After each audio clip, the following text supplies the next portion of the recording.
शहरजाद ने कहा कि बादशाह सलामत, ईरान बहुत बड़ा देश है।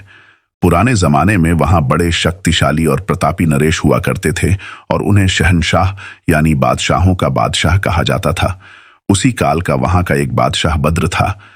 उसके पास अपार धन दौलत और सैनिक शक्ति थी। उसके 100 पत्नियां और हजारों दासियां थीं, किंतु उसे बड़ा दुख था कि उसके कोई पुत्र नहीं था।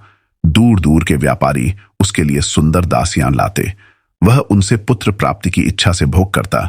अपने देश के सिद्धों और तांत्रिकों से भी इस बारे में सहायता करने को कहा। हजारों कंगलों को धन का दान करता कि किसी के आशीर्वाद से पुत्र प्राप्ति हो, किंतु कोई उपाय सफल नहीं हो सका था और बादशाह की चिंता का अंत नहीं था। एक दिन उसके एक सेवक ने आकर बताया कि एक दूर देश का व्यापारी एक अति सुंदरी दासी लेकर बेचने के लिए आया है। बादशाह ने आज्ञा दी कि व्यापारी दासी को लाए। दूसरे दिन व्यापारी उस दासी को लेकर उपस्थित हुआ। बादशाह ने उससे पूछा कि तुम किस देश से दासी लाए हो।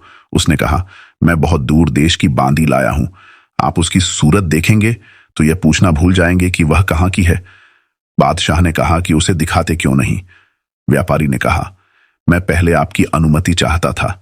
अभी मैंने उसे एक विश्वस्त दास को सौंप रखा है। आप कहें तो अभी ले आऊं। बादशाह ने कहा कि फौरन लाओ। व्यापारी ने लाकर दिखाया तो बादशाह ने देखा कि दासी वास्तव में अजीब सी छटा बिखेर रही है।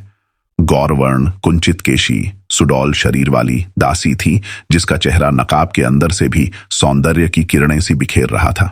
बादशाह व्यापारी और दासी दोनों को अपने रंग महल में ले गया। वहां पर दासी का नकाब उठाकर देखा तो उसके रूप की छवि से लगभग अचेत हो गया। जब थोड़ी देर में उसे पूर्ण चेत हुआ तो उसने व्यापारी से पूछा कि इस दासी का कितना मूल्य है। व्यापारी ने कहा, महाराज, इसे मैंने 1000 अशर्फियों में मोल लिया था। इसे 3 वर्ष पहले लिया था। इस काल में इतना ही धन इसके भोजन, वस्त्र आदि पर व्यय हुआ, लेकिन मैं इसे यूं ही आपको भेंट करने के लिए लाया हूं, अगर यह आपको पसंद हो। बादशाह व्यापारी की विनयपूर्ण बातों से प्रसन्न हुआ।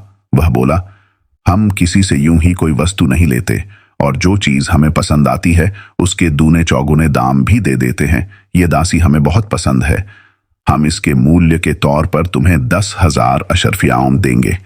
व्यापारी ने सिर झुकाकर कई बार बादशाह को नमन किया और 1000 अशर्फियों के 10 तोड़े लेकर शाही महल से विदा हुआ।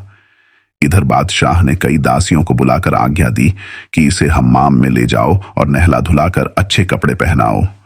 सुघड़ परिचारिकाओं ने नई दासी को हम्माम में ले जाकर गर्म पानी से भली भांति नहलाया और जरी के काम के रत्न जटित वस्त्र पहनाए।